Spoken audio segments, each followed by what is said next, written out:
Thanks very much for being here. Can I be so bold as to start with a line of yours that I think is powerful and important for our audience, which is the opposite of courage is armour. And I think so many people listening to this will not even understand that maybe they're living with a suit of armour. And then if they realise they are, I think they may well not have the courage to be able to take that armour off. So what could we talk about now to allow people who are living behind a suit of armour to finally let go of it? It's a powerful place to start because I think it's the underlying premise of all of my work. So when I first started researching courage, my hypothesis was, I call it DAW, D-A-W, dead ass wrong. My hypothesis was that fear got in the way of us being brave with our lives, with work, sport. We really, if we faced too much fear, we couldn't be brave. When I started the research, what I realized is the most courageous people I interviewed, whether it was a CEO or someone behind the pitch or someone running their family, the bravest people that we talked to were afraid all the time. And in fact, one CEO told me when we were checking data, listen, if you're going to make a list of folks that you're going to call daring leaders and you're defining that as not being afraid, don't put me on your list. I'm afraid every day. Wow. And so I was like, shit. Like, what's getting in the way? And the more we went back into the data, what we realized is to be afraid is to be human. What happens when we go into fear is that we often reach for armor to self-protect. And we can get into this in a minute, but it's interesting about how this plays into age. So for me as a leader, I have arsenals, all kind of arsenals. I have my leadership arsenal where I keep my armor. I have my mom arsenal where I keep my armor. I've been with my husband for 40 years. I have that. But like when I'm leading and I get afraid and I reach for my armor, I micromanage. My perfectionism gets ramped up. Yeah. One of the things I just learned, and this is like I've been doing this work for 30 years. I just learned 6 weeks ago that something I thought was a strength, and can be at times, is also armor for me. So I am very well known amongst my team for being incredibly decisive. And I have studied decision-making. I studied a lot under Bob Iger and his idea of being both thoughtful and decisive, right? So my coach and I were talking about something, and she said, I want to invite you. And, as soon as you hear that, you're like, not an invitation to be self-reflective. Jesus, no. She's like, I want to invite you to consider that sometimes your decisiveness is not smart, not strategic, and a way that you're coping with anxiety. Right. And you're making very fast decisions so you can tap out of a level of uncertainty that none of us are really wired to handle, which is, I'm like, that's my line, dude. Like, that's what I tell people. So I've been thinking about it a lot, especially because my team and I are running a lot of pre-mortems now. So we'll sit in a room. For those of you not familiar with the concept, Gary Klein, we'll sit in a room and we'll come up with a strategy or an idea, and then a pre-mortem, as opposed to like post-mortem, you're dead, how'd that happen? A pre-mortem is, it's 6 weeks or 6 months from now. This is completely failed. What do we think we'll be talking about? Yeah. And when you run a pre-mortem, you start with very divergent thinking. You'll say something wild, you'll say something wilder, and you have to have a real tolerance for divergent thinking before you get to like shared understanding of some of the big barriers that we should be talking about. So armor is the barrier. We reach for it. We all have our own arsenals. I think, you know how babies have developmental milestones? Yeah. I think the developmental milestone of middle age is armor. I think it's when the universe pulls you close by the shoulders, looks you dead ass in the eye, and says, you're getting close to dead. The armor's no longer serving. I think, yes, you needed this when you were young. Maybe you even needed it in your 30s, your kind of accomplishment and acquisition period. But this is killing you now, and it's dragging you around, and it's preventing you from really growing into your gifts. I need you to take the armor off. You're a grown-ass person. You have other tools. Take the armor off. And I think this is the work we would do with leaders, and it's painful. So can I ask, there's two things that jumps out there, Brene. One, that you have a coach. I love hearing that, because I'd like to explore what your rationale was for recruiting and having a coach. But secondly, what was the armour then that your decisiveness was protecting?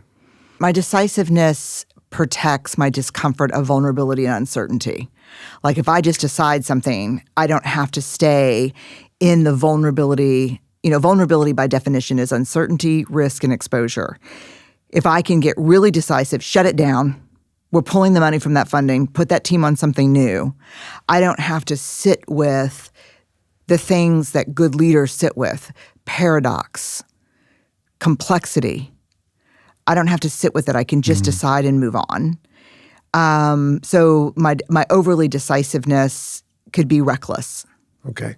And as a founder, it's not like I report to anybody, And so I'm defaulting to too decisive, not thoughtful enough, because the thinking is stressful. Leaders, organizational leaders, are the only high-performance people in the world, the only, where coaching is not completely expected and mandated. Yep. Imagine supporting a football team that has no coaches. And so to me, I was just doing an interview with the Wall Street Journal with the CEO. We're in year 3 of a huge transformation, and they are winning. They are really winning by every performance metric. And someone said, I just don't understand how you do this. One in the audience was tech leaders in the audience. And I said, 1, you have a CEO who has prioritized winning over ego. They will rethink, relearn, and redo and apologize and change course in a heartbeat if it means winning. And 2, her senior leadership, 200 senior leaders, have amassed over 3,000 hours of coaching individually. And we don't have access to the coaching conversations for confidentiality reasons. But we do have an analysis of the topics, and they are difficult feedback, managing through change, performance feedback. We need help. Like if you worked for me and I had to give you some really tough feedback, you can be assured that before I sit down with you, I have role-played that with my coach. Right. And you can be assured that she has said, you're being an asshole, you're not ready. I'm like, no, I got to do this now. No, you don't. Because do you need this person? Yes. Does this person contribute a lot of value? A ton. Yeah. Would you want to do this without this person? No. Can you win without him? No. Then you're not ready. I have a coach. I have a therapist. Because coaching is not therapy. Like when it gets to family of origin stuff. And look, I've been to the UK. Y'all have these issues too, trust me. And I have a mentor. And the mentor really will sit down with me and help me go through strategy and talk about really serious strategy issues, revenue issues, growth issues. But my coach, when I did the research for Strong Ground, for the new book, I was asking a very specific question. What is the future of leadership? Again, I don't care what you're leading, because I interviewed as many coaches probably more senior leaders than coaches, but a lot of coaches, a lot of athletes. What is the future, and what is the skill set that we need to ready ourselves for the future of leading? And it was the hardest chapter I've ever written in my life. It's an 80-page chapter that's broken down into little pieces, but at the very top of that, the thing that no matter what you know how to do, you will not win not in this environment, not today. The number one thing is self-awareness. Do you know who you are? When you walk out of a meeting or off the pitch or the oval and you say to yourself, God, I was just a total asshole. What's going on? Can you answer that? Yeah. Yeah. And if you can't manage yourself, you can't manage people. And I don't know anyone who's got the skill to manage themselves without help. So how do you recruit then? So when you're looking for a coach or a mentor or, as you say, even a therapist, what's the criteria you use to to select somebody that you feel can raise your self-awareness and help you? I mean, word of mouth is really important. So I usually get recommendations. So I think my mentor, my coach, and my therapist all came from word of mouth. So people I trust and people with whom I probably share values. So I'm a social scientist, so I want someone who's research-based. If you get super woohoo, I'm tapping out in a heartbeat. I'm like, no, we're not going to do this. If you seem grifty, like if you're trying to sell me something, I'm not going to do that. I need someone, for me, who knows what they're doing, keeps up with the research and the literature, is tough, and holds me accountable. Right. You know, and my style of person probably wouldn't work for everyone. It probably makes some people squeamish, but I'm hard. I know it's hard to believe. And does this same conversation apply to people who are not leading teams in work or leading teams in sport, but are leading a family at home? Yeah. I mean, yeah. Like, life is tough, and people are not okay. Period. People are not okay. Yeah. Y'all know that. You, in order to be as successful as you are, you've got to be tapped into the vibe in the world. People are not okay. I think they're only listening to our podcast because they're not okay. Like, they're coming to look for answers for problems in their life, right? We're all selfish. Self-motivated, right? Yeah. So people are not okay. And I think this idea, I mean, I've been sober for 28 years, and one of the things that they say a lot in the program is to think the same thinking. I mean, Einstein said something similar about war and peace, but to think the same thinking that landed me here can get me out. Right. It's just not right. I need to be challenged about what's happening. I mean, I think you look at the UK. Look at the UK penalty kick curse that happened for so long. Right? I mean, I hate to get personal, but here we are, right? I know. He made a sad face if you're just listening. Yeah. Who solved that?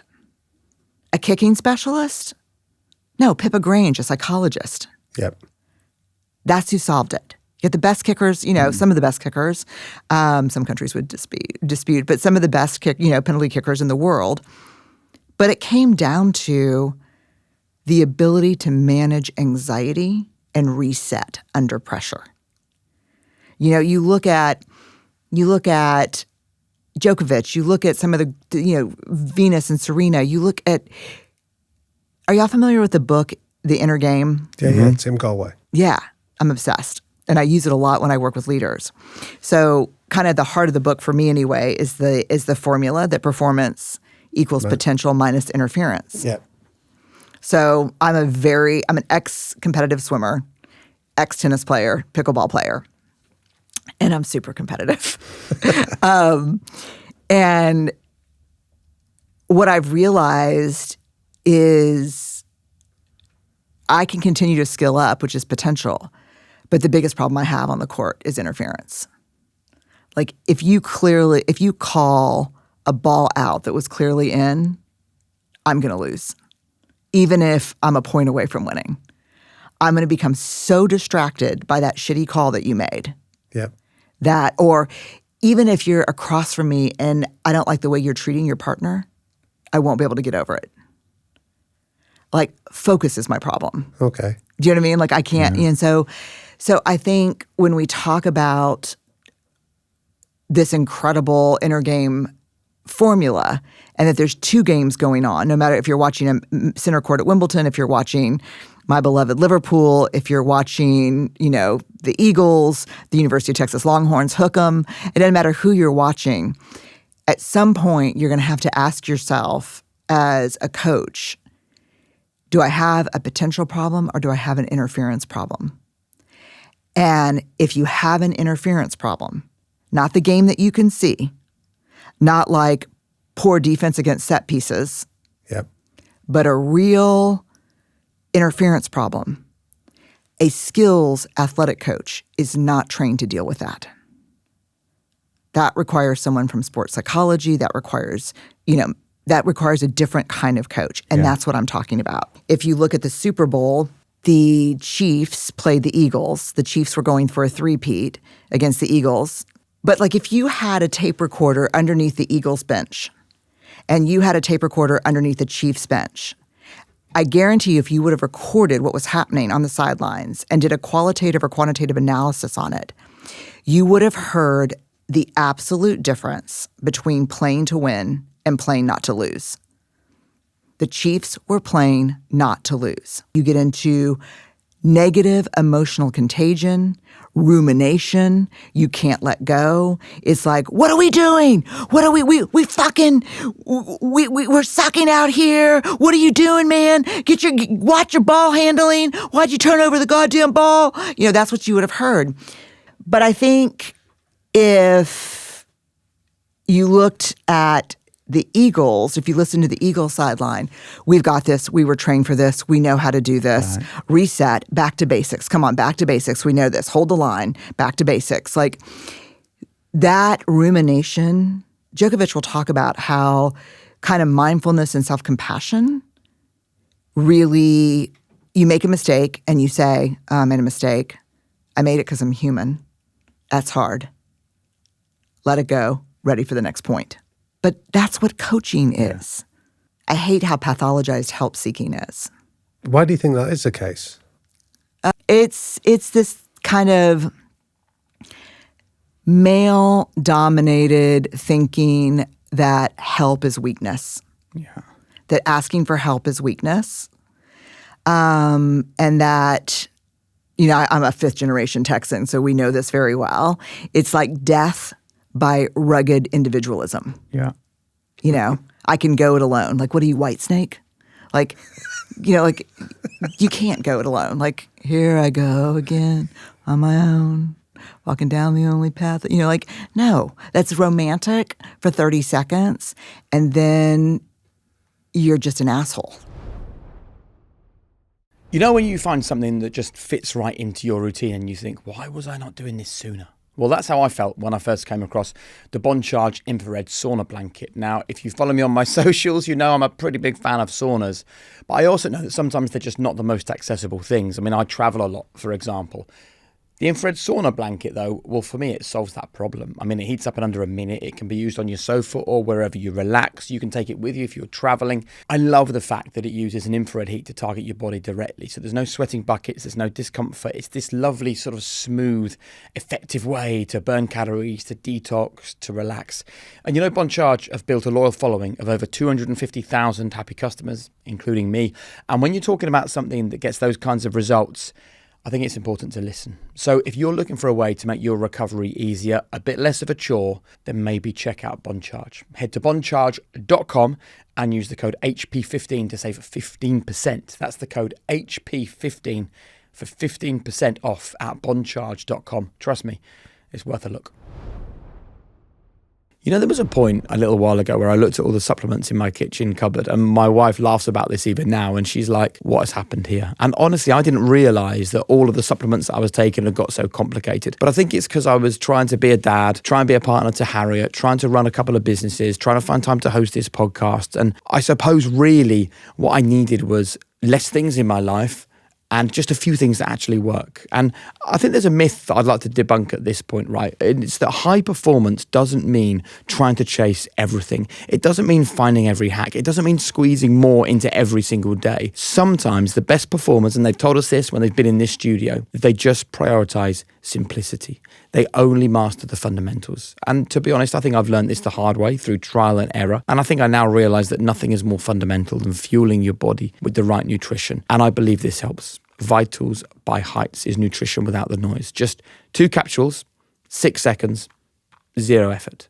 And in here, all the essential nutrients, the vitamins, the minerals, the healthy fats that are designed to power energy, focus, recovery, and sleep. So we're talking about no mixing, no nonsense, just everything you need in the right doses. And I think if something takes longer than about 10 seconds, I'm out. Luckily, this takes about 6, so you're fine. So why don't you strip your health routine back and just focus on what matters? Head to heights.com/Jake or enter code HP20 at checkout for 20% off your first month. I promise you, I believe this stuff really works. I feel like since I was I'm now, what am I, 47? It definitely wasn't spoken about when we were at school, right? It just wasn't. No. But for the last 10 or 15 years, I think male mental health has been spoken about loads. Male vulnerability has been discussed all the time. We keep telling each other men are talking more. Yet we have this conversation against the backdrop of the most likely thing to kill Damian and I as a man under 50 in the UK is suicide, right? That remains a fact. 20% of young people in the UK are suffering a probable mental health disorder. There are issues starting young and remaining here. Why have we as men not been able to unpick this vulnerability problem? I feel like this entire podcast for 6 years has sat here and tried to tell men to open up and to share, and it's not weakness, and that joy can be found on the other side of vulnerability. Yet men are still taking their own lives at an alarming rate. What more needs to be said, or is this just totally unsolvable? Well, I'm going to start by saying I don't think it's unsolvable, but then I'm going to follow that up very quickly by saying I am not an expert in death by suicide or a lot of the factors that attribute to that. So I want to be really careful, because one thing that I have found that's increasingly scary for me is, on the one hand, I'm so grateful for podcasts like yours, and it's one of the reasons why I wanted to come on it. I think you have a lot of important, deep, and resonant and critically important messaging. And two, I think a lot of people, especially in the US, have turned a lot of the self-help into a grift and are talking outside of their areas of expertise. Yeah. So I want to be really clear that I don't have a level of I don't have any expertise in this. And it's a very serious issue. And the variables contributing to suicidal ideation, thinking about it, or are complex. From a macro perspective, I believe that we're making headway when the culture turns against what's happening. So, for example, in the U.S., you have political leadership that absolutely exemplifies toxic masculinity, right? Where there's an active campaign to vilify empathy. They're systemically, removing brilliant Black women from the workforce in the U.S. They're trying to get us back into the kitchen barefoot and pregnant. This is really happening right now. I think much more so in our country than it is yours. What that tells me is when people are acting like that, it tells me on a micro or a macro level exactly what you're afraid of. Mm-hmm. Right? Yeah. When you act like that, you're telling me exactly what you're afraid of. To me, that means we're getting closer. We're getting closer and closer, and I think we need to not be dissuaded. These conversations matter. Yeah. I think partially what's happening with loneliness, and this I have studied, is John Cacioppo at Chicago was a loneliness researcher. He died a couple of years ago. I want to make sure you can share the link to his TED Talk with the podcast notes. Yeah, we can do that. If people hit the link at the bottom in the description. It'll be there. It's really powerful because he's the one who kind of pulled all the research together that talked about loneliness is more deadly than smoking a pack of cigarettes a day, right. Kind of things like that. But one of the things that he said to me, or not to me, he said, I felt like it was to me, but it wasn't. I didn't know him. But I quote his research a lot. Is that because we're a social species, what it means to be the best of the best is to be not a hyper-independent person, but to be a person on whom others can depend. That's the top of us. That's why people weep when they watch Ted Lasso. Mm. That's why people love the anti-hero. That's why. So we have in our minds told ourselves to need no one, to want nothing. That's what it means. But as a social species, we die when that happens. Yeah. And then to become a person on whom others can depend, that's what it means to me to be a good man. And is that really what you're saying? If there are, we do have a lot of male listeners to this show. If there are men listening to this who do feel that they're in a place of loneliness, your recommendation is for them to connect. To connect somehow. Just to connect. Why do you find that so hard as men? Because the armor. Because if you see me, I'm not lovable. Yeah. If you see me and you know me. And let me tell you something. Let me just say something super hard. The number one shamer of men around vulnerability is not other men. It's women. It's women who say, because we too were brought up in an environment of what you're supposed to look like and act like and be like. And so we all have, show me a man who can sit with a woman and struggle and not try to fix it, but just listen. I'll show you a guy who's done his work. Yeah. Show me a woman who can sit with a man in real vulnerability and love it and love him and prize that as strength. I'll show you a woman who's done her work. You're so fucking wise. But there's a brilliant, No, I don't know about that. there's a brilliant line in your book, Brene, that I've quoted to so many people about that. Like, there's no app for transformation. No. Because we're in this fast moving. Like, what's the solution now? Yeah. So if there's somebody listening to this that's like, I need to do the work, what's the first step? I mean, first of all, I don't know enough about the NHS here. What I would say is it's become a point, the healthcare is so shitty in the U.S. right now that it's hard to do your work because a lot of it's not covered by insurance. But I would say, if you can find a coach or a therapist, they're different. And I would think of it just very crudely. A coach is going to help you set goals, help you get to them, help you understand what's getting in the way. If you've got family of origin work you need to do, like mom and dad raised, I think we need both.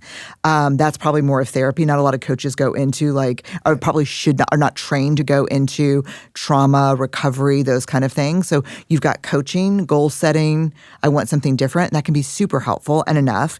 Therapy, something different. I love group work, like join a men's group, hang out with your buddies.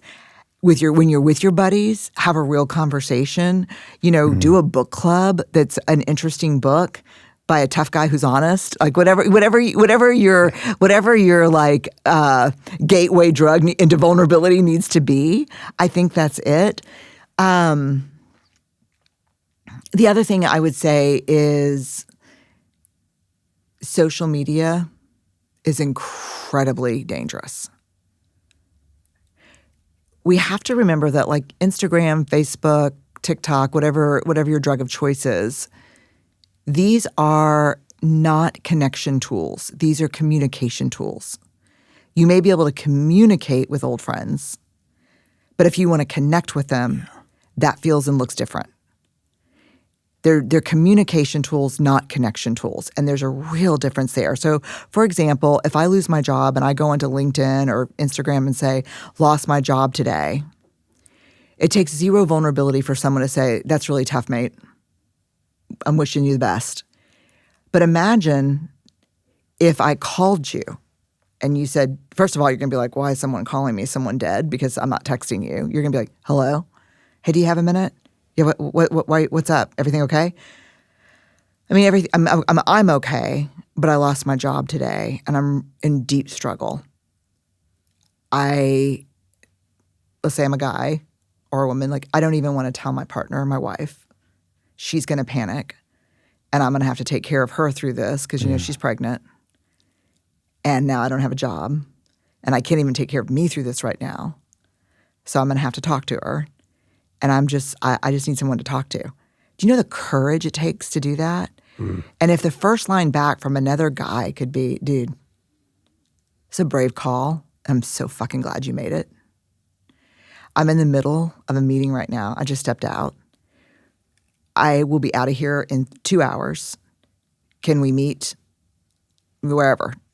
Can we meet for dinner? Can we meet here? Can we grab a pint, whatever it is, not 12 pints because that's not helpful, but that's an issue here. But,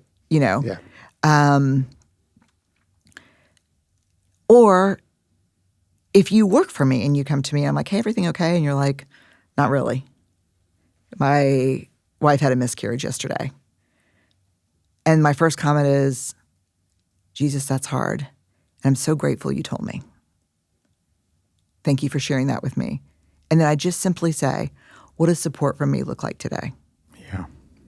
And you say, I know we got this big deadline and I feel like I can be here for, and get it done.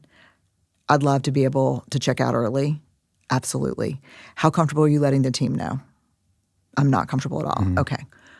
Let me just tell the team that you're going to be here for the next couple of hours. We're going to wrap up this and you're going to be taking the day. But again, I appreciate the courage to tell me, and I'm here to support. And what do you find happens? Because I think people want to know, that's the first step. What are the consequences once you come with that vulnerability and you greet it with that understanding and empathy? Well, first of all, we know from every study done over the last 15 years that trust and vulnerability are the primary drivers of performance in teams. They're not the primary, trust and vulnerability are not the primary drivers of a good culture on a team. They're the primary drivers of performance on a team. Okay, so if you're listening going, what kind of bullshit is this? What about performance? Performance. Okay, so one thing it's doing is it's building trust in this team. It's building trust between you and your manager and your leader. And the thing is, I wouldn't say that to anybody. I would say that to someone who I believe has earned the right to hear it. There are a lot of people that get to work every day. I mean, I think 80% of people die never having experienced a great leader on the field or in the office. Why? Because people need coaches and people need to do their work. That's why. Yeah. So, but if I've seen a glimpse of you, that I know you have a capacity for this, you're going to see me as a human being. And let me tell you this, like we use, I just did Diary of a CEO with Stephen Bartlett, and he brought out this marble jar, and it's the metaphor we use for trust. Like trust is a marble jar, and you gain trust not by big moments, but like a lot of little marbles in the jar over time. Yep. If you have marbles in the jar with me, and I have them with you, I can share this. I mean, vulnerability and trust, slow stacking.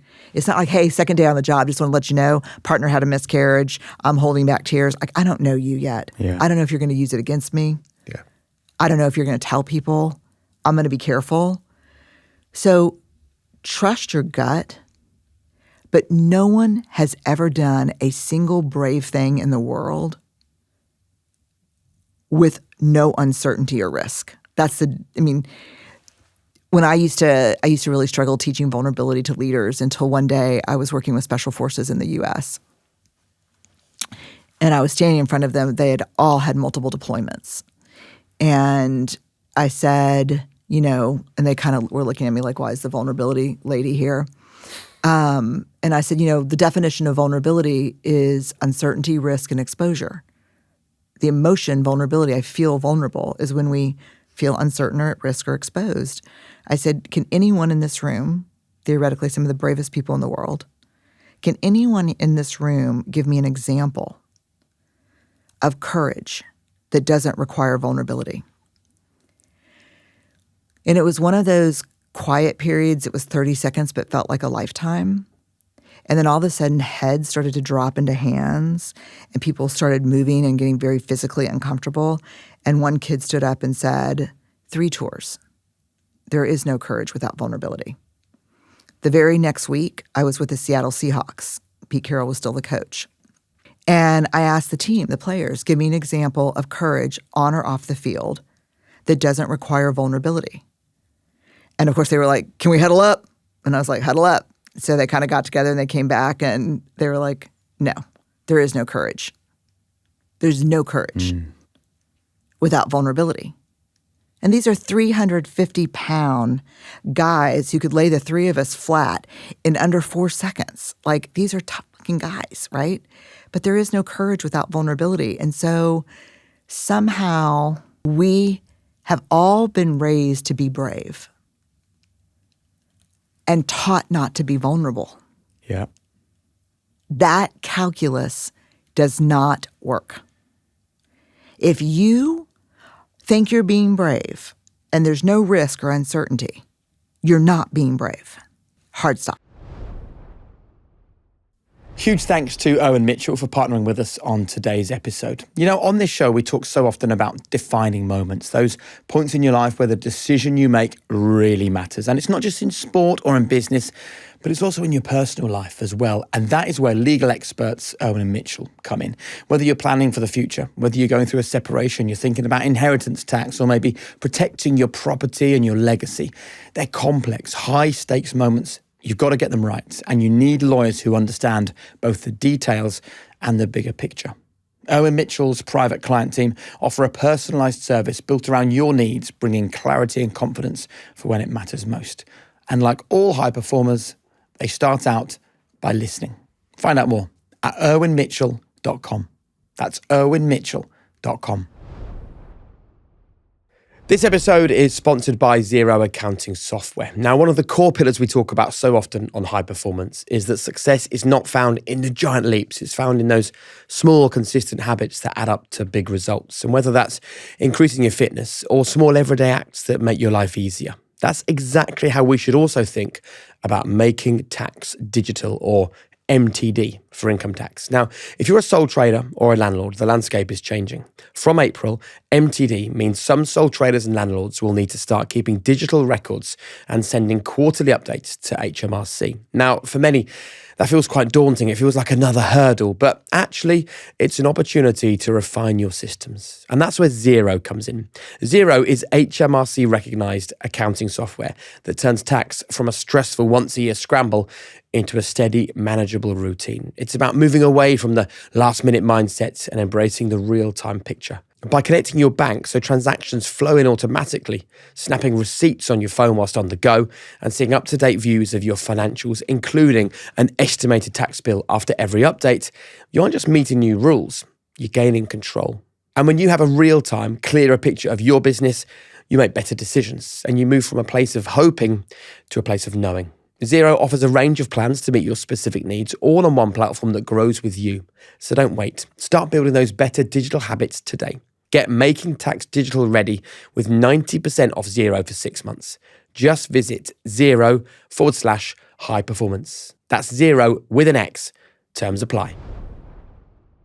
I think it's such an important and powerful message for people. And I think about, like, you and I have done this podcast for 6 years, right? And I still think we are two guys that wear armour, don't you?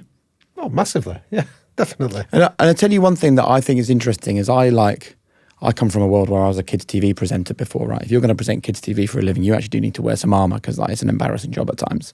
But you are like an expert in mindset and behaviours. You work with the biggest sports teams in the world, but still, as you've just said, wear armour, which I think shows how difficult it is to not have a suit of armour. I think you're better at dropping the armour, making yourself vulnerable than I am.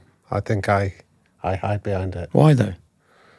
Fear of judgment, like I grew up in a boxing gym, so fear was very real in that environment, but being too confident, too sure of yourself, showing off, you'd soon get knocked down from it. So physically.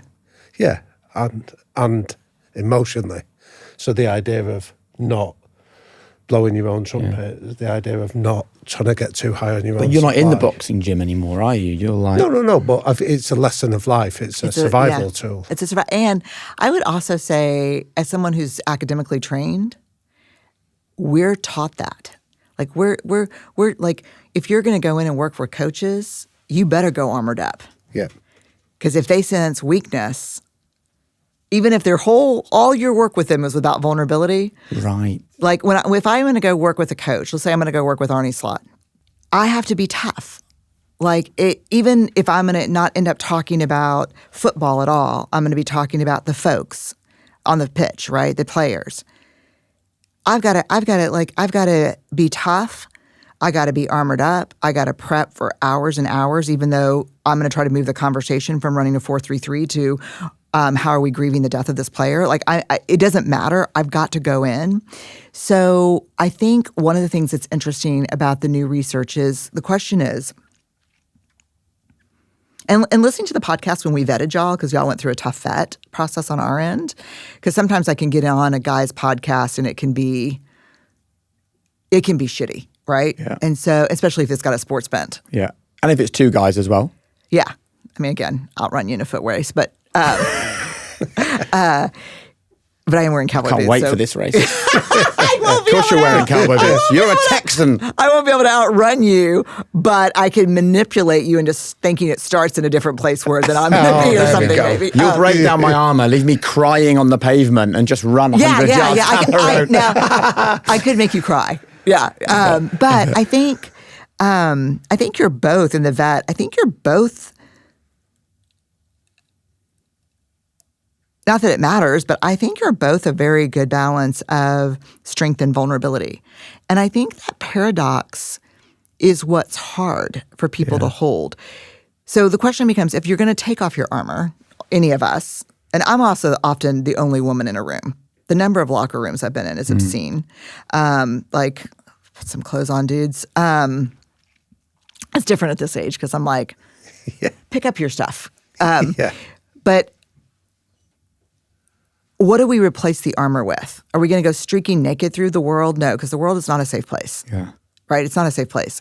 So the question becomes, what do we replace the armor with? And I think what we replace it with is this skill set that I'm calling grounded confidence in the new work. And it's a very robust skill and mindset collection that includes things like self-awareness, emotional granularity, anticipatory thinking, strategic thinking. Like, we are going to be... If you want to, this is what's happening. Like, I've never talked about this publicly, but I'm just going to go right now. We talk about the crisis with men right now. And, in the U.S., the broadcasters, are talking about, well, and I mean, there's a heated thing going on right now too with Diary of a CEO. Like, women don't want to get married. Women don't want to have babies. Men are falling behind academically in university. I come maybe from a different perspective on it because I have a son and a daughter. And what I would say is just like coming to terms with some privilege around whiteness is really tough. I think coming to terms with some privilege around what it means to be a guy. Just things where, like, I really would stop my daughter multiple times at the shopping mall and say, "Stop, just look at me. Who's behind me? Who's next to us? What cars are in the parking lot right now?" Mm-hmm. Just things like that. That, yes, to some degree with my son, but you have to raise a daughter carefully in the world, right? Yep. But you have to raise a son carefully in the world too. And if we're asking people to be more vulnerable, the question becomes, okay, I'll take off the armor. What am I going to replace it with? So, for example, if I were to I gave a commencement address. I said, lastly, stop ghosting people. It's chicken shit. It's cheap, it's chicken shit, and it's easy. I wish I wouldn't have said it. And I'll tell you why. Because I didn't have time in a commencement address to teach them the skills to not have to do that. To teach them how to do the text that says, I really appreciated, let's be honest. I really, I know we hooked up last week. I'm sorry if I was not clear. I'm not interested in a relationship, and I want to be really upfront with you out of respect. That's it. Yeah. But if we say don't ghost, and then we don't teach the skills that replace the armor, how do we do it? If we tell guys, be vulnerable. Yeah. Do you know how long it takes me to teach a 50-year-old senior leader with 30 years of tenure how to have a difficult conversation without being a dick? Months. Months. How to have a kind, respectful, straight-shooting, straightforward, hard conversation. It is a skill set. But give us a quick synopsis then on what that skill set requires for anyone listening to this. And what do they do? Like, what is being a dick? Well, I'm going to give you, I'll give you an example. So here's a really great takeaway for the people watching or listening.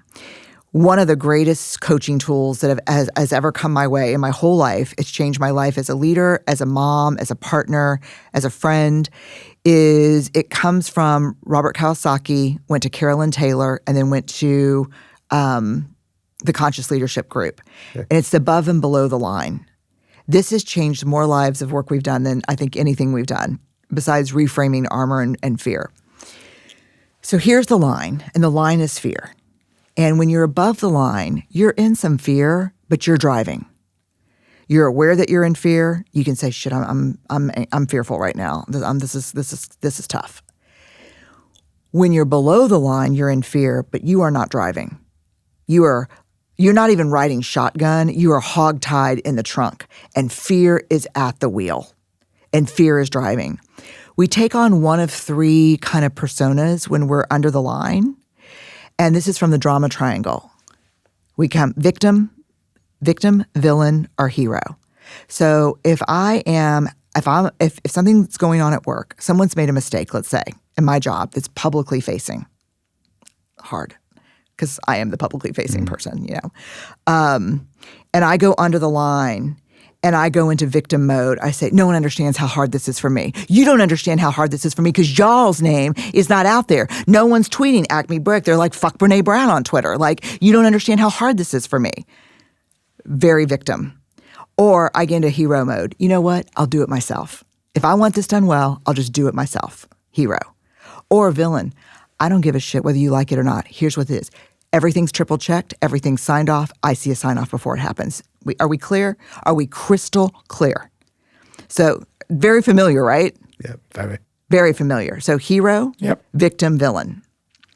None of those are helpful because we're under the line. On top of the line, we're in fear, but because we can name it and we know we're in it, we go into one of three roles: coach, co-creator, productive challenger. These are great roles, right? A coach. Okay, I know y'all care deeply about the work. Let's walk through how that happened and see if we can find a glitch in the system. Because I make up this was not about not caring, but there's a systemic issue we need to address. Let's co-create a solution.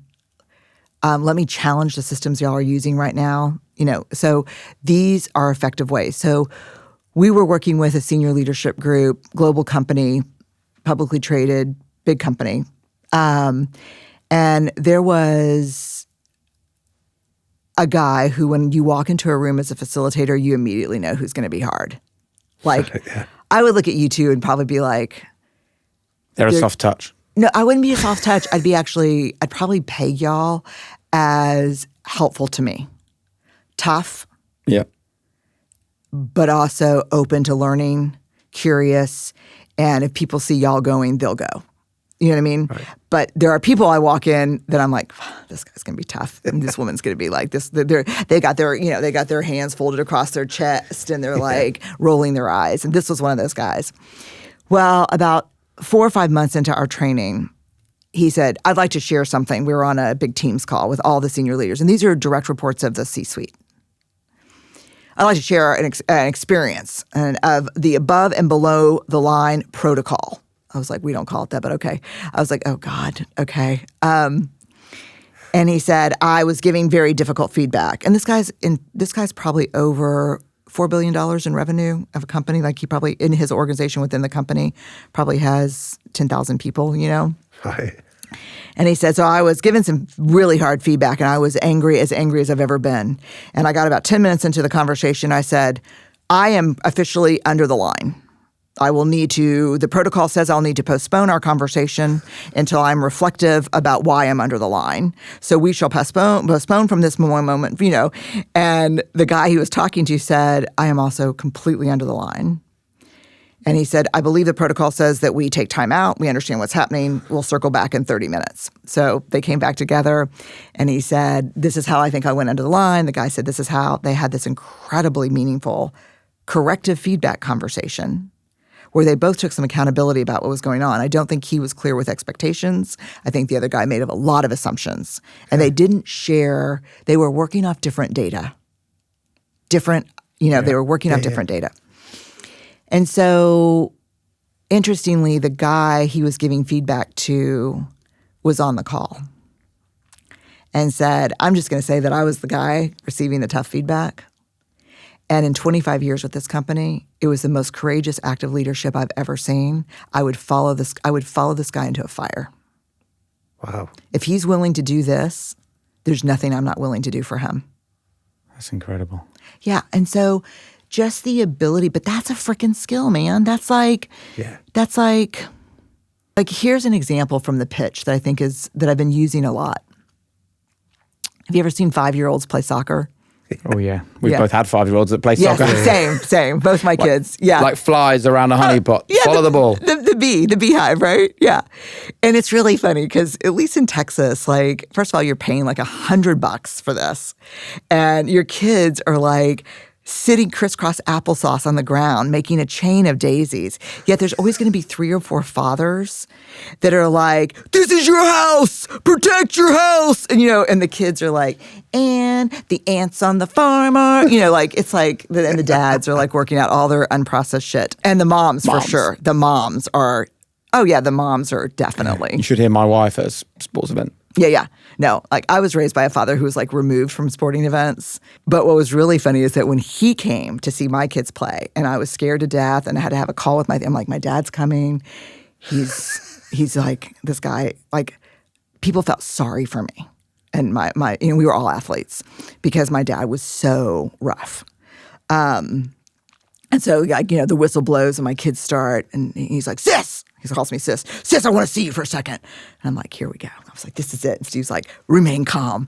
And I was like, yes, Dad. And he's like, I don't like the pressure these kids are under. This is horse shit. And I was like, what? And he goes, I'm not going to have any of these. Stop the parents from yelling right now. These are young children trying to grow developmentally. I was like, dude, they put you in parent jail at our games. Like, who are you? I think there's supposed to be something restorative and healing when you see your parents do that. But I was like, fuck you, dude. Like, what is it? Like, no. But anyway, so the pitch and the 5-year-old. So what happens when a high ball comes into a 5-year-old, like over the shoulder? They lift their leg up and try to make contact with the ball over their shoulder with their foot. They fall over. And this happens until about 10, 11, 12, depending on how serious the soccer training is that they're getting, right? Then what happens is they see a high ball coming in. They anticipate the high ball. They have learned chest control. They come up. They take the ball in the chest. The ball drops. They put their foot on the ball to maintain possession because it's a game of possession, right? They got their foot on the ball. They look down the pitch. They see where the striker is. They don't kick it to the striker. They kick it to where the striker is going to be in 2 seconds based on where the goalie is in the cage. I mean, if you unfold, that is situational awareness, anticipatory awareness, temporal awareness, systems thinking, trust. Like there are huge skill sets going on there. And so this is what I mean by grounded confidence. You want people to take off armor. Start skilling people up. And the first thing you have to do, I think, with men specifically, is to tell them you don't know everything you're going to need to know to win. You are not birthed into this world because of your gender as a pre-wired winner. You too will need to work for it, skill up for it, take 14 chess balls and lose 13 of them. Lose possession trying to get that ball under your foot from your chest. I remember I used to host Premier League and Champions League football in the UK. Before that, I worked in Formula One. Oh, you know this. I remember, I think it was my second or third live Premier League game ever. Michael Owen, former Liverpool player, was on co-coms. I was the presenter. And during the game, we would sit and watch the match in the stand. So I was sitting there with a couple of other people. And it was like I was so close to what was going on. And the ball dropped to possibly Steven Gerrard. And he, as quick as a flash, looked up, saw whoever the striker was at the time at Liverpool, and oh my goodness, kicked the ball so hard at this striker that it would have taken our heads off. The person took it on their chest, spanned the defender, moved it forwards with their right foot, looked up, missed the goal by about an inch, and Michael Owen on commentary goes, he'd be disappointed with that. And I'm like, this is at a level that I can't, and it happened. It was so fast, I could hardly see it happen. It was Right. my eyesight had gone blurry, right? And that was the time when I thought the level that these people are operating at is not this nonsense that we see all the time. Oh, they were born to play football. They were born to dance in the ballet. They were born to act. High performers are made, they're not born, right? And I wonder whether that's why you love the sports analogies and talking about sport as much as you do, because you see these people that have forced themselves to be the best that they can be. This is not by accident. No, and I think it's like sport is leadership theater in real time. So I can watch 2 quarters of football and see exactly how strategy, training, operational excellence, the ability and capacity to reset, teamwork, I can see how it, what do I have to do? Like sit in an organization for like 4 years, like with a camera on my head? Like, no, you can see, we have so much to learn from sport. And I think as organizations and the world increase in complexity, there's even more transferability of skills. I think this is an interesting, an F1. Yeah. Like, I'm a big F1 My fan. world, yeah, me too. I'm a Williams racing fan. Can I tell you though, Brene, that I'm lucky enough to work in sort of sport with elite sports, and I quote and attribute you a lot. And I'll tell you the one that resonates when I speak about you in these sort of dressing rooms and boardrooms is the messy middle. Oh, yeah. So I often refer to it as, the Rosberg-Moss canter, the cancer's law, that everything looks like a failure in the middle. And I say, but Brene calls it the messy middle, which resonates. Would you tell, and I don't think I've failed to get people that go, I recognise that and want to explore it. So this does resonate in sport, it does carry on. But would you explain to our listeners and our viewers what is the messy middle and how we navigate our way through it? So what's interesting about this is, boy, I learned so much. My mom was a big Joseph Campbell person, so I kind of rolled my eyes a lot growing up, like, oh my God, my mom and Carl Jung and Joseph Campbell, and and now she died a couple of years ago, but I think about her all the time about how great I wouldn't. She's part of the through line to the story about why I'm sitting here, Mm-hmm. But I'll tell you what's interesting. I did a lot of work with Pixar. Right.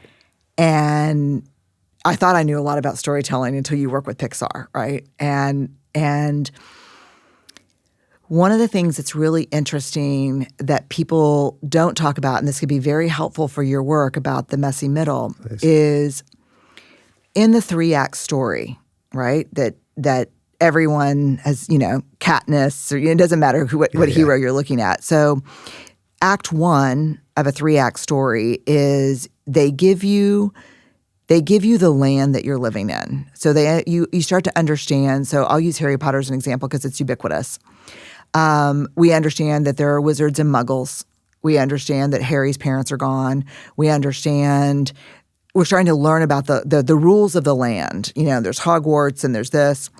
The end of Act 1, there's always an inciting incident, like a real problem comes. The thing about the messy middle in Act 2, and I was actually brought into Pixar to help them work through an Act 2 of one of their films. Okay. The thing about Act 2 that is so interesting through the history of story across culture is our protagonist, our hero, will try to solve the problem by any means that does not include vulnerability. So if you want to know why people slide back to 1, it's because you cannot make it through the messy middle without vulnerability. People think it's just fight. And people are like, I got a lot of fight in me. The real challenge to Act 2, and the only way to solve the entire problem of the journey, is with absolute vulnerability. Harry must understand that without Ron and Hermione, he is nothing. Without asking for help, he is nothing. Without facing his grief, he can't win.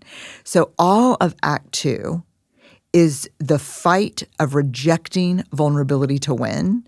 And the very end of Act 2 is the acceptance of vulnerability as a key to winning the fight. Love it.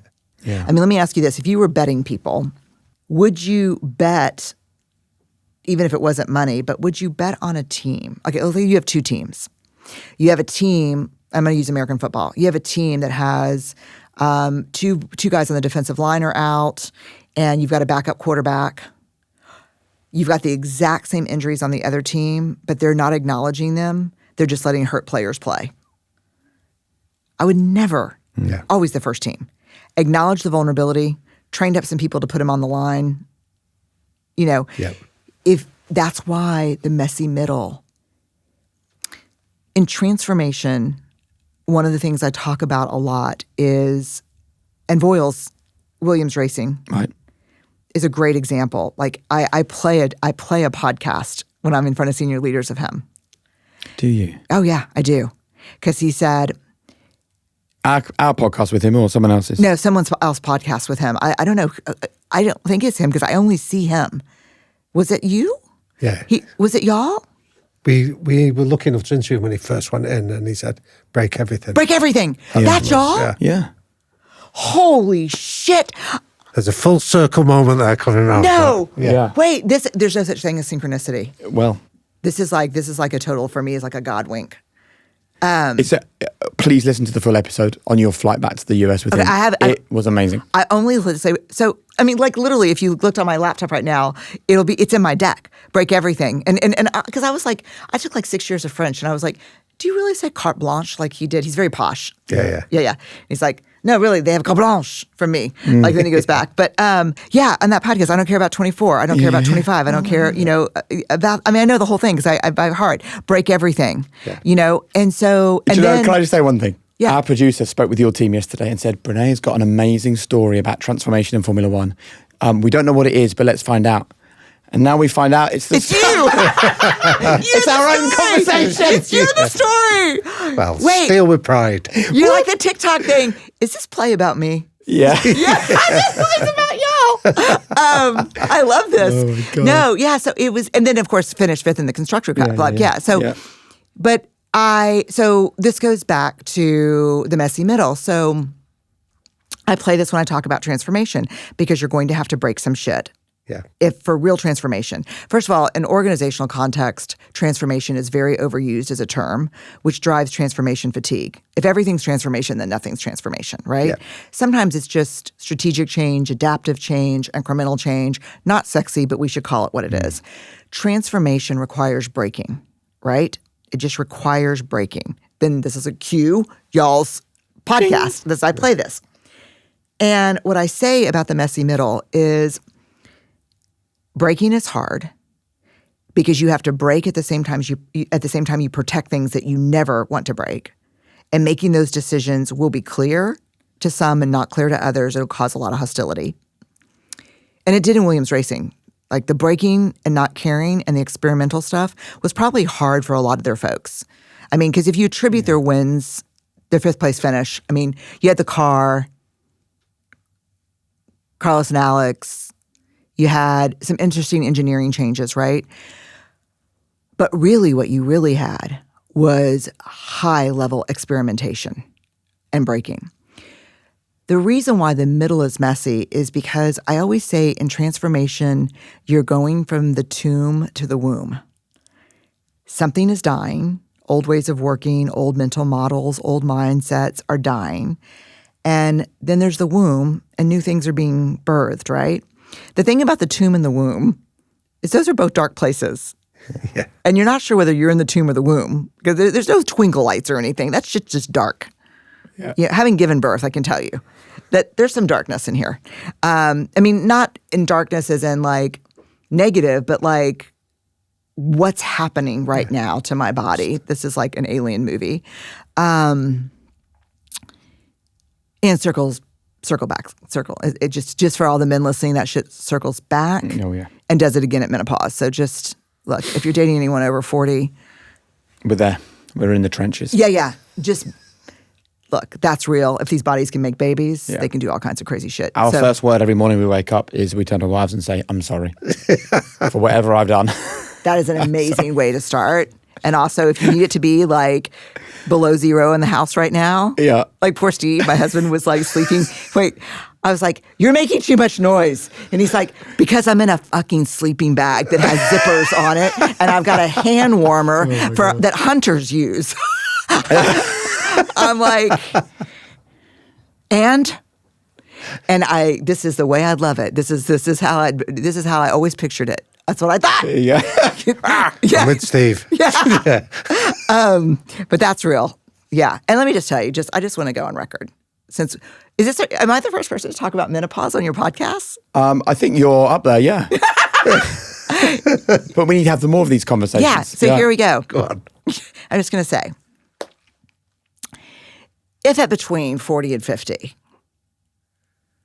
your balls shrinked and your penises fell off, there would be a lot of investment in fixing that. Billions and billions and billions of dollars. It's the biggest disaster in medical history. Yeah. And so, just know that it's real and that we don't like I saw a commercial because I was watching old people TV. I was watching like NCIS or something on the BBC or something. And there's like a commercial for old people because it's like a lot of like women probably my age. But they're like, it's not the menopause. Let's not call it. It's just menopause. Yeah. There's no the. It's not like the Google. Are you on the Facebook? No, that's like, it's just menopause. But it's real and it's really hard. Yeah. Yeah. And usually you hit it right when you've got teens in the house. Yeah. Like.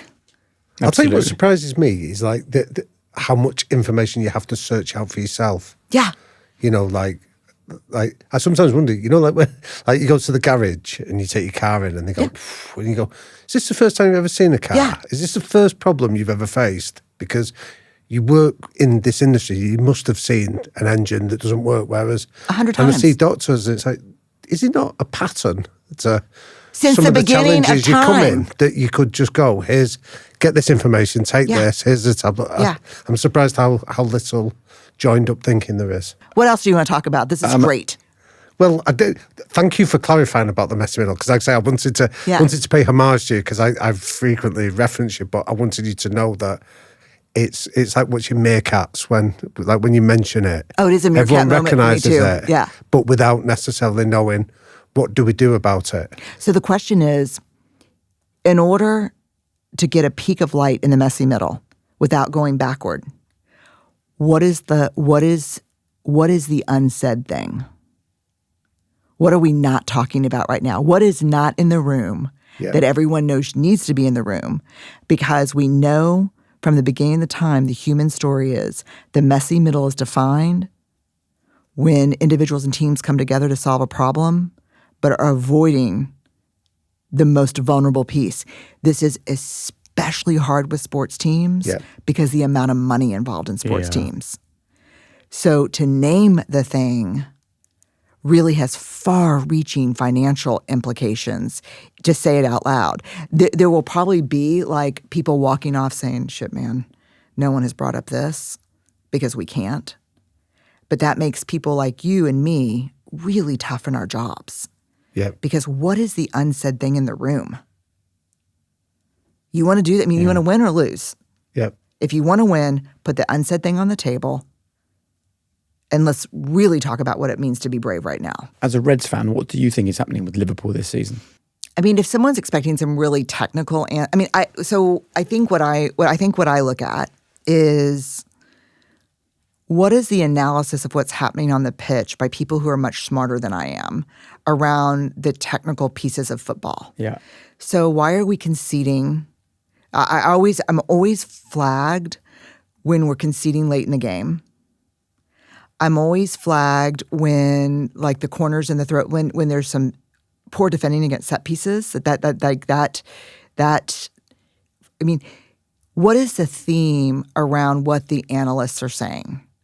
And the first thing that comes to me, one of the first things that always the first rubric that I run is there a cultural, is coming off a championship, that's hard for a team. Like I think about University of Texas football. Yeah. We went in with, I don't know if how familiar y'all are with American football, but we went in with our quarterback, Arch Manning, Manning royalty, rated number 1 in the SEC, which is the big, not the only, but, Yeah, criteria that... God, sweet tea in the SEC, and that pressure, and these are 18, although football players are not much older, these are 18 to 21-year-old, 20-year-old college kids. The pressure post-championship, the biggest, any team, not just the Liverpool, but any team post-championship, people think in organizations they'll call it complacency, but it's not complacency. There's a real vulnerability and fear about maintaining status, maintaining the win. And so immediately I would go there. But then if you look at, and I'm curious because y'all know football much better than I do, when I look at the 3 or 4 things that analysts are saying about Liverpool right now, the word that comes up for me is focus. These are all focus issues, and they're especially focus issues this is more of a Klopp term, but kind of rock and roll football, very intensive physical football, possession, quick turns, drive. That level of focus required for that kind of rock and roll soccer, which I think Slot comes from historically too. Yep.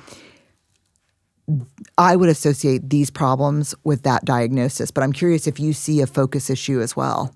My take on it is that we can't separate the death of Diogo Jota in the summer from Liverpool's struggles. I don't think from Liverpool's struggles this season. They've lost one of their best mates. They're mourning, they're grieving. His brother. And his brother. And they had no time to recover from that. And then the season started. And I just think there will naturally be players, and this is no criticism of them, thinking that this isn't very important compared to what happened over the summer. I don't think people are talking about that enough. It came in such a heartbreaking flash, but almost went away as quickly. And I think that's the business of sport. Yeah. But I also think, I don't know, I think, and that would ladder up to focus. Would it? Oh, for sure. For sure that would ladder. In sport, grief. Grief is a focus killer. Yeah. Yeah, and disconnection. I don't know. It's not surprising to me, I don't think. But they don't look as cohesive either and connected. But I think there's something there as well about they lost players last year and they brought in quite a 5 or 6 players that have come into the squad. So integrating them into the culture, and the demands and the expectations, I think you're going to get a different... Can I ask you a line about Jurgen Klopp, which I loved, which is that you said he loved that team into victory. I think you did. I think that's great. He just... I was doing the podcast with Raj Bennett, and he was talking about how Jurgen Klopp gave him a hug, and he's like, you don't understand what a Klopp hug feels like. I'm like, but I can see it on the sideline. I don't think there's I think there's very little space between love and winning. I think you can love people into winning. That doesn't mean that you don't have high expectations and accountability. And the way that Klopp and that Klopp and Slot coach, they're very physical. They develop very physical teams. Would you agree? Physicality, speed, the ability to turn a ball very quickly. I also one thing I love about Slot that I use a lot in leadership too, along with your podcast, is this paradox of discipline and creative freedom. So I think one of the things that Slot's really good at is technical precision. You'll learn, you'll play our plays, you'll play our strategy. And then once I think you've mastered that, then you can make creative calls on the pitch in the moment, but you will understand technically what we're trying to do out there. Yep. This is not a free-for-all, although it looks a little loose right now, playgroundy. Yeah. Yeah, the back does, for sure. Have you got a favourite ever Liverpool player? I mean, for sure, Steven Gerrard. Why? Is there tape of the halftime talk that he gave when they were down? In Istanbul? Yeah, in Istanbul, Turkey. No, that never. It's sort of gone into mythology, but there was never anything captured. Yeah, this is the Turkey game, right? Yeah. Yeah, against Milan. Milan, yeah. Milan, yeah. I've made up what he says, so I don't really want to know. But that's what I pretend like I'm saying to myself sometimes at halftime. And what is it? Oh, no, I can't say. Oh, No. But what about as a footballer? Like, did you like the way he pulled that team and stepped up in the biggest of moments? I don't know him as much as a manager since he's taken on those roles. Yeah. But I think as a player leader, I'm always going to believe in a team that has the strongest player leadership. Yeah. I don't care what's going on the sidelines. yeah. To do what Steven Gerrard did season after season, year after year, he carried that entire city on his back as well as the football team. I mean, there was, the season where they were trying to be successful, he was having injections, he was hardly Injured, able to move, still coming out, still performing. And, we spoke to him on our show about when he had that slip against Chelsea, and he just said, I just laid in the back of the car and my wife drove me home and I cried all the way home, and it took me a long time to stop crying, and like, what a way for his story at Liverpool to end. You know what I mean? I just think he's the most remarkable guy. Something I wanted to show you, actually. There you hit play on there. Hello, Brene. Oh my God! Oh my God! Spoke to a good friend of mine, Jake. Wait! Stop it! Wait, did he say Brene? Yeah, it's for you. Did he? I don't know. Hello, Brene. Play it again! Oh my God, let's fucking go! Spoke to a good friend of mine, Jake. He tells me that you're hi. paths with him today and doing a bit of work, so I'm really looking Bit of forward work. to the outcome on that. I'm sure it'll be really interesting for someone like myself. And he also tells me that you're a massive red as well. Great choice. Unfortunately, we're not doing too well at the moment, but let's hope the boys pick it up and we can finish the season strong. But looking forward to one day, hopefully, being in your company as well. It'd be great to meet you face to face one day, and just want to send some love and support. Apologies for being in my scruff. I'm looking a bit rough, but it is very early and I'm on the school run. All the very best. Take care. Bye-bye. Shut the front door. What a great phrase. I'm trying not to cry. That's so sweet. That was so thoughtful. Well, we could talk for hours, but we'd like to finish with some quickfire questions, let's go. if you wouldn't mind. What are the 3 non-negotiables that are most important to you, the 3 non-negotiable behaviours? Sleep well, eat well, move well, connect well, love well. Nice. What's the greatest piece of advice you've ever received and why? I mean, I think something I don't know if it's a piece of advice, but something I hold on to very tightly all the time comes from Atomic Habits. Oh, yeah. Yeah, by James Clear. We don't rise to the level of our goals. We fall to the level of our systems. Brilliant. And I think it's framed and there's like lights shining on it in our office, and I have it in my office at home. Brilliant. Why is courage being a learner, not a knower? Because the future belongs to the curious. And curiosity requires a ton of vulnerability and courage to say, I don't want to know, but I care, and I'm willing to learn, and I'm willing to be uncomfortable. Brilliant. Why does fear have a short shelf life? Why does fear have a short shelf life? Because neurobiologically, we can't stay afraid for very long. So we either disengage or we hypernormalize. So fear doesn't last for a long time. So in order to lead with fear, you have to be constantly doing pretty cruel things to remind us that you're dangerous. And the final question, the answer you'd like to leave ringing in the ears of our audience. What is the secret to everyone living their own version of a high-performance life? There is no high performance without high levels of self-awareness. Know who you are if you want to perform. Brené Brown, thank you very much. Oh, it's amazing. Thank you. Damian. Jake. Well, here we are, 24 hours later. We actually spoke for so long with Brene. Both of us had to go and get a train home, hence the different clothes. But it's actually quite nice to talk now about what we discussed yesterday, because it's kind of given us 24 hours just to process the things that she shared with us. What do you think was the most valuable element of that conversation for our audience?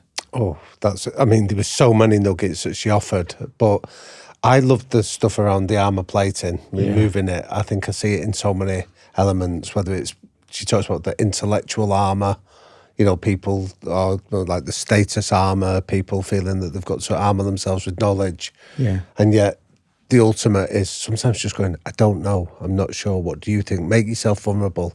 That was really powerful for me. Yeah. What about you? I mean, I love the idea of when she kind of gave us all these examples of when she sat in front of strong, powerful men like, massive sports teams and said, tell me a time when being vulnerable didn't require courage or bravery. And they're like, I can't think of it. And I think that for too long we had this idea, and if anyone's listening to this and they still have this concept in their head that if they are vulnerable, if they open up, if they are tearful, if they're emotional, if they expose themselves, then they must be a weak person. She's basically giving us totally the opposite narrative, which is, you can't do any of that stuff unless you're brave. Therefore, the bravest people are the vulnerable people. And I think that is a key point of difference, particularly for guys. Yeah, and I think what she offered that I really took away from it was the hard edge around soft language, if you like. When a phrase we frequently cite on here is psychological safety. It's one of the things that the research tells us that it's almost like a gatekeeper to high performance. That if you don't have psychological safety and you fail, your ability to recover, to be resilient and rebound becomes severely impaired. So what Brené is offering there is the fact that you need to be vulnerable. You need to be able to say, I don't know, I've made a mistake here, I've cocked up, and be able to know that you're not going to be demonised for doing that. Yeah. To be able to deliver the hard performance. And that's something we can all get a little bit better at. So interesting. Stephen Gerrard sent us that message, which he loved. I replied and said to him, Brene loved it, and look what he's responded with. Dare to lead. He is reading Brené Brown's book, Dare to Lead.